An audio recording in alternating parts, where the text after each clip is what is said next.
Bonjour et bienvenue sur Comment Pourquoi. Polynôme. C'est un mot souvent utilisé au lycée, mais qu'en est-il plus précisément? Sans aborder le point de vue algébrique des polynômes, donnons quelques aspects utiles des fonctions polynomiales pour le niveau lycée. C'est parti, on se concentre. La fonction f, définie de R dans R, qui à A associe f de A égale 3A carré plus 2A moins 1, est une fonction polynomiale du second degré de la variable réelle A.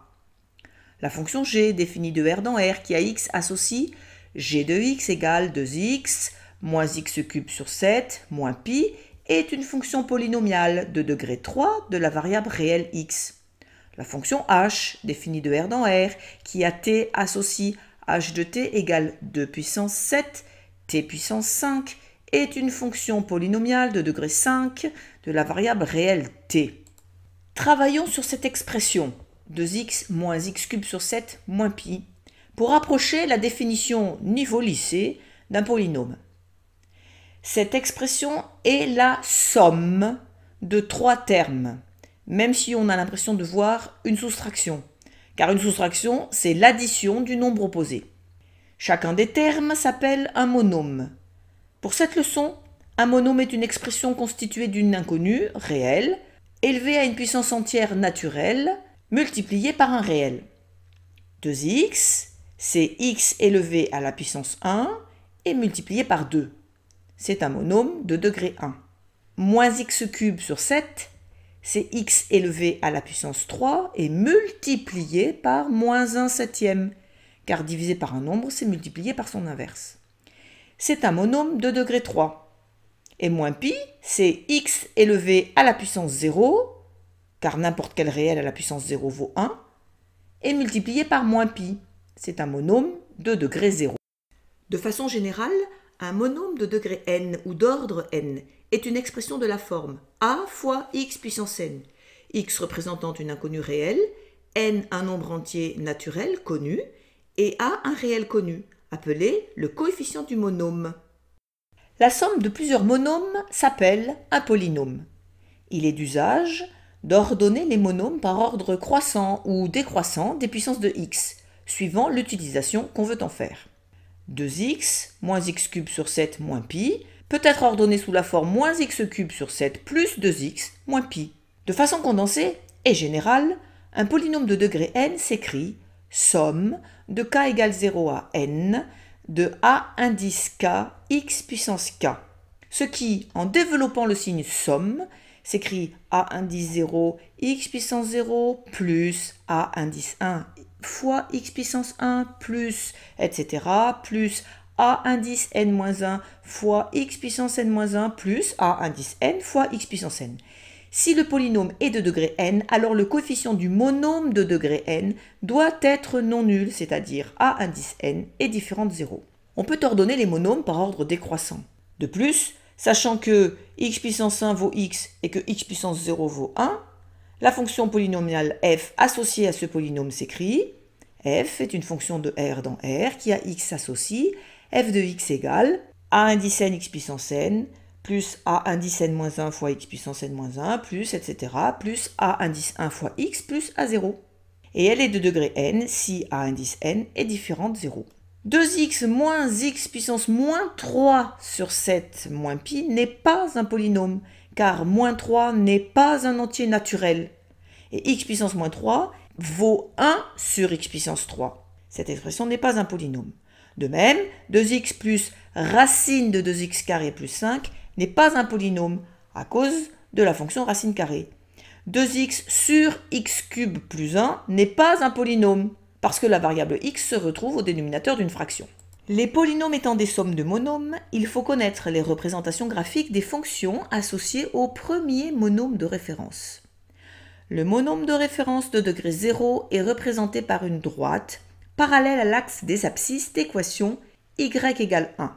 Les fonctions polynomiales de degré 0 sont représentées par des droites parallèles à l'axe des abscisses d'équation y égale a0.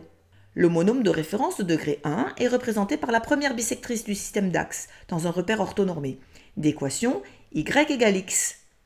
Les fonctions polynomiales de degré 1 sont représentées par des droites d'équation y égale a indice 1 fois x plus a indice 0, de pente a indice 1 et d'ordonnée à l'origine a indice 0. Le monôme de référence de degré 2 est représenté par la parabole d'équation y égale x carré. Les fonctions polynomiales de degré 2 sont représentées par des paraboles d'équation y égale a indice 2 x au carré plus a indice 1 fois x plus a indice 0, ayant pour sommet un point d'abscisse moins a1 sur 2a2 et d'ordonnée à l'origine à 0. Le monôme de référence de degré 3 est représenté par la courbe d'équation y égale x au cube. Les courbes représentant les fonctions polynomiales de degré 3 peuvent présenter deux sommets. Le monôme de référence de degré 4 est représenté par la courbe d'équation y égale x puissance 4. Les courbes représentant les fonctions polynomiales de degré 4 peuvent présenter trois sommets. Le monôme de référence de degré 5 est représenté par la courbe d'équation y égale x puissance 5. Les courbes représentant les fonctions polynomiales de degré 5 peuvent présenter 4 sommets, et ainsi de suite. Comparons les courbes représentant les monômes de référence. Voici la courbe représentant la fonction qui a x associe x au carré, et celle qui a x associe x au cube. Voici celle qui a x associe x puissance 4, celle qui a x associe x puissance 5, puis x puissance 6, etc. Toutes ces courbes ont deux points communs. Le point de coordonnées 0, 0, car 0 à n'importe quelle puissance donne 0, et le point de coordonnées 1, 1, car 1 à n'importe quelle puissance donne 1. Les courbes représentant un monôme avec une puissance paire, x puissance 0, x puissance 2, x puissance 4, x puissance 6, etc., admettent l'axe des ordonnées comme axe de symétrie. Les fonctions qu'elles représentent sont des fonctions paires. Les courbes représentant un monôme avec une puissance impaire, x puissance 1, soit x puissance 3, x puissance 5, admettent le point O comme centre de symétrie. Les fonctions qu'elles représentent sont des fonctions impaires. Toutes les fonctions polynomiales, quel que soit leur degré, sont définies dans R. Il n'y a aucune valeur interdite. Quelle que soit la valeur de x choisie dans R, on peut toujours calculer f de x. Les courbes n'admettent jamais d'asymptote verticale. Les valeurs obtenues en calculant f de x appartiennent aussi à R, ce qui se note ainsi. F de points, qui se dit soit f une fonction, définie de l'ensemble de définitions, vers, avec une flèche toute simple, grand R, pour dire que f de x appartient à grand R, qui a x associe, avec une flèche qui comprend un petit butoir au début, qui a x associe f de x.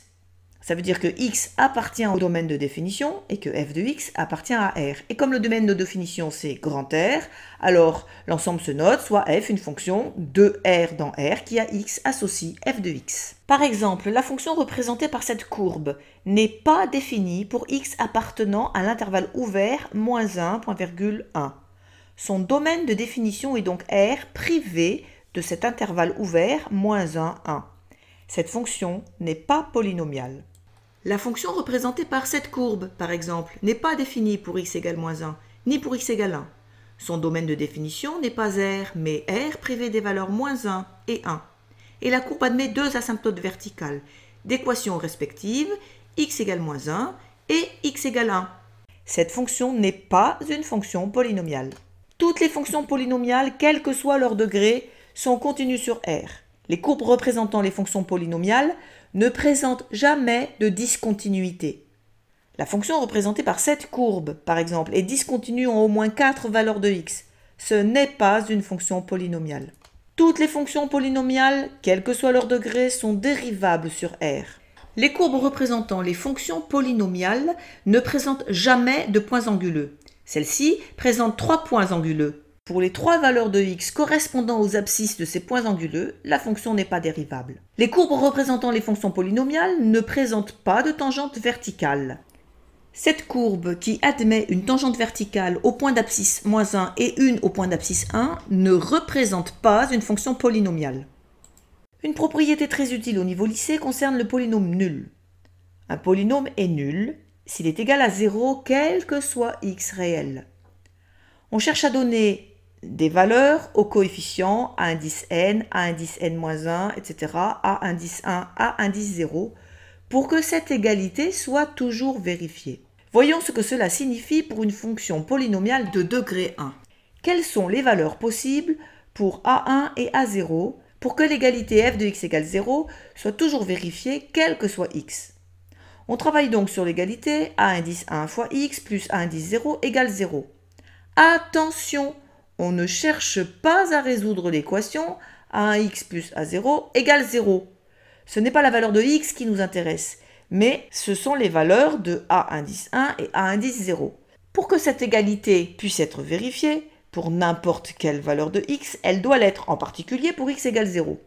L'égalité devient donc a indice 1 fois 0 plus a indice 0 égale 0. En multipliant a indice 1 par 0, on trouve 0. Le résultat donc a0 égale 0. En remplaçant a0 par sa valeur 0, l'égalité devient donc a1 fois x égale 0, qui doit être vérifié quelle que soit la valeur de x. Donc il faut que a1 soit nul. En conclusion, une fonction polynomiale d'ordre 1 est nulle si les coefficients sont nuls. Voyons ce que cela signifie pour une fonction polynomiale d'ordre 2. Quelles sont les valeurs possibles pour A2, A1 et A0 pour que l'égalité f de x égale 0 soit toujours vérifiée quel que soit x? On travaille sur l'égalité A2x carré plus A1x plus A0 égale 0. Attention, on ne cherche pas à résoudre cette équation. Ce n'est pas la valeur de x qui nous intéresse, mais celle de A2, A1 et A0. Puisque cette égalité doit être vérifiée pour n'importe quelle valeur de x, elle doit l'être en particulier pour x égale 0. Si on remplace x par 0, on trouve bien sûr a0 égale 0. Et l'égalité devient a2x carré plus a1x égale 0. En factorisant par x, cela donne x, facteur de a2 fois x plus a1 égale 0. Cette égalité doit être vraie quel que soit x. Alors a2x plus a1 doit être égal à 0. On se retrouve dans le cas précédent d'un polynôme de degré 1. Les coefficients qui sont ici A2 et A1 sont donc nuls. En poursuivant le raisonnement, on peut démontrer par récurrence qu'un polynôme est nul quel que soit x si les coefficients de tous les monômes qui le constituent sont nuls. Donc le polynôme nul s'écrit 0 fois x à la puissance n plus 0 fois x à la puissance n moins 1, etc. plus 0 fois x plus 0. Et par convention, il est de degré moins l'infini. De cette définition du polynôme nul découle la propriété très utile de l'égalité de deux fonctions polynomiales. Par exemple, est-il possible de donner des valeurs à a, b, c et d pour obtenir l'égalité 2x moins x carré sur 7 moins pi égale ax cube plus bx carré plus cx plus d, quel que soit x réel. Il y a une fonction polynomiale de degré 2 à gauche de l'égalité et une de degré 3 à droite de l'égalité. Pour que les deux fonctions polynomiales soient identiques, il faut d'abord qu'elles soient de même degré. Donc, pour l'exemple choisi, on doit avoir a égale 0. Il reste donc à trouver les valeurs possibles pour b, c et d. Cette égalité est équivalente à 2x moins x carré sur 7 moins pi moins bx carré plus cx plus d égale 0. En ordonnant les termes, puis en factorisant, il vient x carré, facteur de moins 1 septième moins b, plus x, facteur de 2 moins c, plus moins pi moins d, égale 0.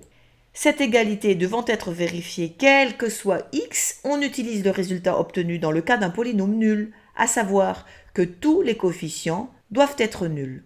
Il vient donc, le coefficient de x carré qui vaut moins 1 septième moins b doit être nul, le coefficient du monôme de degré 1, à savoir 2 moins c, doit être nul, et le coefficient du monôme de degré 0, à savoir moins pi moins d, doit être nul.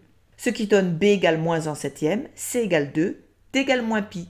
En pratique, il n'est pas nécessaire de revenir au polynôme nul. Il suffit d'écrire l'égalité des coefficients des monômes de degré identiques de chaque côté de l'égalité. Pour l'exemple choisi, pour le monôme de degré 2, on a b égale moins 1 septième. Pour le monôme de degré 1, on écrit c égale 2. Pour le monôme de degré 0, on écrit d égale moins pi. Et pour le monôme de degré 3, on écrit a égale 0. Ce raisonnement se généralise.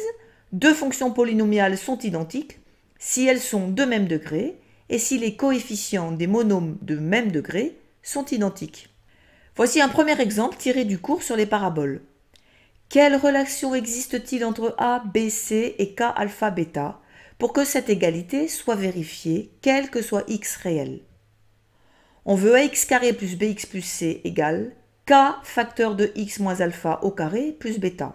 Ax carré plus bx plus c est la forme polynomiale de l'équation de la parabole et k facteur de x moins alpha au carré plus bêta est sa forme canonique. On cherche un lien entre les deux formes.